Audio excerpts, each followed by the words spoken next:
बाहर के पिज्जा मोमोज खाना भूल जाएंगे जब घर पर ये क्रिस्पी मजेदार नाश्ता बनाएंगे। अब बाहर की मैदे वाली अनहेल्दी चीजें खाना छोड़ दीजिए और घर पर ही बनाइए ये टेस्टी मजेदार नाश्ता। बनाना बहुत ही आसान है और इन्हें बनाने के लिए सारी चीजें आपको घर पर ही मिल जाएंगी। कोई भी चीज आपको अलग से बाहर से लाने की जरूरत नहीं पड़ेगी। तो चलिए फिर झटपट से बनाते हैं ये क्रिस्पी मजेदार नाश्ता। उससे पहले अगर आपको ये वीडियो पसंद आता है तो वीडियो को लाइक करिएगा और हमारे चैनल पर नए हैं तो चैनल को सब्सक्राइब भी जरूर करिएगा। तो चलिए ज्यादा टाइम वेस्ट न करते हुए झटपट से बनाते हैं ये मजेदार नाश्ता। तो आज ये नाश्ता हम सोयाबीन से बनाने वाले हैं। तो ले लिया है मैंने 1 कप सोयाबीन। तो सबसे पहले हम सोयाबीन को भिगो लेंगे। तो सोयाबीन को भिगोने के लिए सबसे पहले हम इनमें गर्मा गर्म पानी डालेंगे और चम्मच की सहायता से इन्हें इस तरीके से डीप कर लेंगे। अब 5 मिनट के लिए ढक के छोड़ देते हैं ताकि सोयाबीन अच्छे से फूल जाए। तो चलिए सोयाबीन हमारा फूल रहा है, तब तक आगे की तैयारी कर लेते हैं। तो गैस पर मैंने पैन चढ़ा के उसमें डाल दिया है 1.5 कप पानी। तो मेजरमेंट के लिए आप कोई भी कप या कटोरी यहाँ पर सेट कर लीजिए। तो यहाँ पर मैंने 1 कप का इस्तेमाल किया है। तो जिस मेजरिंग कप से मैंने 1.5 कप पानी लिया था उसी कप से मैं 1 कप सूजी ले रही हूँ। तो इसको भी डाल देते हैं। अब ऊपर से डाल देंगे 1 चम्मच रिफाइन, इससे हमारा नाश्ता एकदम क्रिस्पी बनेगा। और 1 चम्मच डाल देंगे नमक।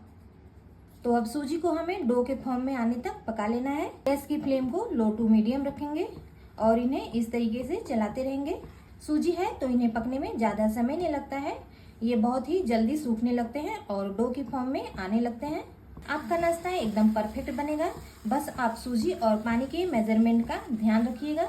तो आप देख पा रहे होंगे कि बहुत ही जल्द ये सूखने लगे हैं। तो बस इसी तरीके से इन्हें चलाते हुए हम इन्हें डो की फॉर्म में लाएंगे।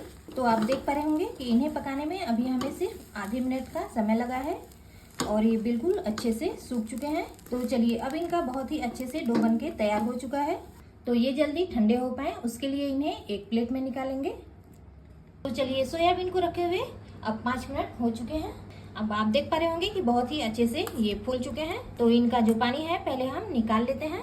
अब ऊपर से हम इनमें थोड़ा ठंडा पानी डालेंगे ताकि ये थोड़े ठंडे हो जाएं। और इस पानी को भी वापस से गिरा देते हैं। तो अब हम इन्हें हाथों से इस तरीके से दबा दबा के इनका सारा पानी निकाल लेंगे। तो आपको इस बात का ध्यान रखना है कि बहुत ही अच्छी तरीके से हमें इनका पानी निकालना है, या फिर हो सके तो साफ कपड़े में रख के आप इनका पानी निकाल लीजिएगा, या फिर इस तरीके से हाथों से दबा के। तो इस तरीके से हाथों से टाइट टाइट दबा के इनका सारा पानी पहले हम निकाल लेते हैं। तो अब हमें इनके छोटे छोटे पीस करने हैं। तो इस तरीके से हम इन्हें तोड़ लेंगे, या फिर हो सके तो मिक्सी जार में डाल के हल्का सा दरदरा पीस लेते हैं। तो तोड़ने में काफी समय लगेगा, तो इन्हें जार में डाल के ही इन्हें हल्का सा दरदरा पीस लेते हैं। तो इस तरीके से जार में डाल के मैंने इन्हें दरदरा पीस लिया है। आप देख पा रहे होंगे बहुत ही अच्छे से ये दरदरे हो चुके हैं। तो गैस पर मैंने पैन चढ़ा दिया है, उसमें डाल देंगे 2 चम्मच तेल। तेल अब गर्म है तो उसमें डाल देंगे आधा छोटा चम्मच जीरा। जीरा जब थोड़ा तड़क जाए तो डाल देंगे 1 बारीक कटा हुआ प्याज और इसी में डाल देंगे 2 चम्मच बारीक कटा हुआ शिमला मिर्च। तो इन्हें हमें ज़्यादा पकाना नहीं है, बस इन्हें एक बार हल्का सा चला लेंगे। गैस की फ्लेम को यहाँ पर एकदम लो रखना है। अब डाल देंगे इनमें 1 चम्मच भुना हुआ जीरा पाउडर। 8 से 10 कुटी हुई काली मिर्च ली है मैंने। आधा चम्मच डाल देंगे नमक और आधा नींबू लिया है मैंने। तो यहाँ पर आधी नींबू का इस्तेमाल करना है। अगर नींबू का रस नहीं डालना चाहते हैं तो 1 चम्मच अमचूर पाउडर डाल दीजिएगा। बस अब सारी चीज़ों को एक बार मिक्स कर लेंगे। यहाँ पर मैं थोड़े से कलर के लिए हल्दी पाउडर भी डाल दे रही हूँ। अगर आप नहीं डालना चाहते हैं तो स्किप कर दीजिएगा। अब सारी चीज़ें बहुत ही अच्छे से मिक्स हो गई हैं। तो अब हम डाल देंगे पिसे हुए सोयाबीन। तो अब सारी चीज़ों को हम हल्का सा भून लेते हैं, क्योंकि इनमें कोई भी चीज़ ज़्यादा पकाने वाली नहीं है, बस हल्का सा भूनना ही है इन्हें। तो बस इन्हें 15-20 सेकेंड भून लेंगे। तो इन्हें और ज़्यादा चटपटा बनाने के लिए मैं इनमें 1 चम्मच सोया सॉस डाल दे रही हूँ। बहुत ही बढ़िया स्वाद आता है इससे। तो सिर्फ मैंने 1 चम्मच सोया सॉस का इस्तेमाल किया है। बस इन्हें भी अच्छे से मिक्स कर लेंगे। सोया सॉस आपको एकदम लास्ट में डालना है। तो अब ये बहुत ही अच्छे से मिक्स हो चुके हैं। तो गैस को हम बंद कर देंगे। तो अब इन्हें भी एक प्लेट में निकाल लेते हैं। तो अब सूजी भी थोड़े ठंडे हो चुके हैं। तो अब इस तरीके से हम इन्हें थोड़ा, जैसे हम आटा गूंथते हैं बस उसी तरीके से हल्का सा गूंथ लेंगे ताकि ये थोड़े चिकने हो जाएं। कुछ सेकेंड इस तरीके से गूंथ लेंगे तो इनमें जो क्रैक्स है वो खत्म हो जाएंगे। और ये बहुत ही अच्छे से चिकने हो जाएंगे। तो 15 से 20 सेकेंड गूंथने के बाद ये थोड़े सॉफ्ट भी हो चुके हैं और एकदम चिकने भी हो चुके हैं। आप देख पा रहे होंगे कि अब इनमें बिल्कुल भी क्रैक्स नहीं है। तो चलिए अब इन्हें 2 भाग में डिवाइड कर लेते हैं इस तरह, और इनकी एक बड़ी लोई बना लेंगे।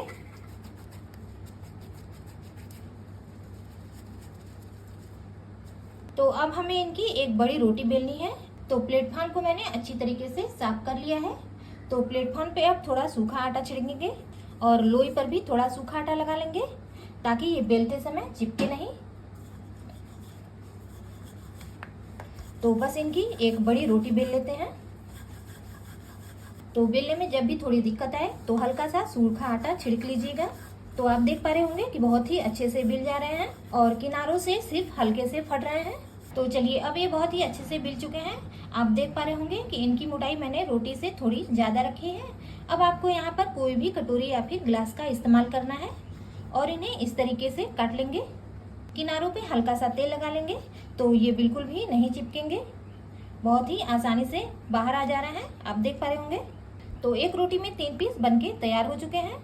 अब बचे हुए आटे को हम फिर से इकट्ठा करेंगे और फिर से हम सूजी वाला आटा लेंगे और इन्हें लोई के शेप में बना लेंगे और इसी तरीके से बेल के आगे भी बना लेंगे। तो सूजी की 12 पूड़ियाँ बना के मैंने तैयार कर ली है। अब पूड़ियों को हम इस तरीके से प्लेटफॉर्म पे रखेंगे और जो हमने सोयाबीन का भरावन बना के रखा था, पूड़ियों को बीचों बीच हम ये भरावन डालेंगे। तो इनमें बीचों बीच जितना आ सके उतना डाल देंगे।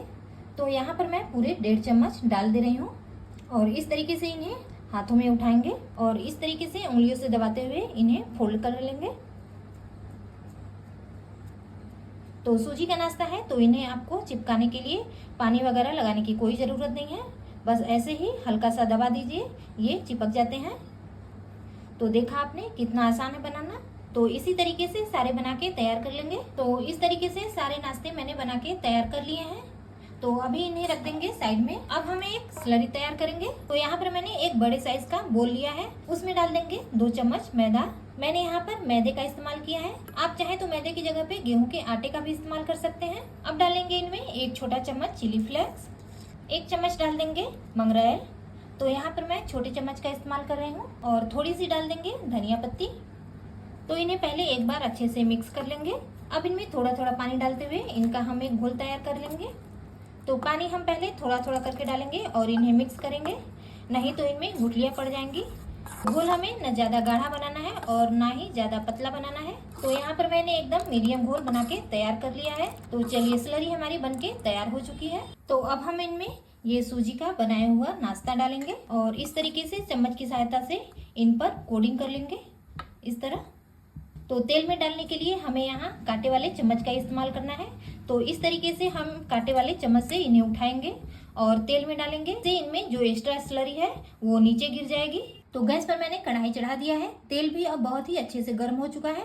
तो अब कांटे वाले चम्मच की सहायता से हमें इस नाश्ते को इसमें डालेंगे। तो कढ़ाई में जितनी जगह हो उतना हम डाल देंगे, बस अलटने पलटने के लिए थोड़ी सी जगह छोड़ देंगे। तो पूरे 6 पीस नाश्ते को मैंने कढ़ाई में डाल दिया है। मैं इन्हें डीप फ्राई नहीं कर रही हूँ, सैलो फ्राई कर रही हूँ। आप देख पा रहे होंगे कि कितना कम तेल लिया है मैंने। तो इस तरीके से बड़े चम्मच की सहायता से हम ऊपर से भी तेल डाल देंगे ताकि नाश्ता हमारा थोड़ा जल्दी पक जाए और इनकी कोटिंग भी नहीं छूटेगी। तो इस तरीके से चम्मच की सहायता से पूरे नाश्ते पर हम गरम गरम तेल डाल देंगे और गैस की फ्लेम को हमें मीडियम टू हाई रखना है, लो फ्लेम पर नहीं पकाना है। तो बस पहले हम इन्हें 1 मिनट पकने देते हैं। तो चलिए अब इन्हें पकते हुए पूरे 1 मिनट हो चुके हैं। तो अब इनकी साइड चेंज कर देंगे, चम्मच की सहायता से इन्हें दूसरे साइड पलट लेंगे। तो बस इसी तरीके से दूसरे साइड भी 1 मिनट क्रिस्प होने तक पका लेंगे। तो अब चलिए दूसरे साइड से भी ये बहुत ही अच्छा सुनहरे कलर में आ चुके हैं, यानी कि नाश्ता हमारा बहुत ही अच्छे से पक चुका है। तो अब पूरे नाश्ते को हम कढ़ाई से निकाल लेंगे।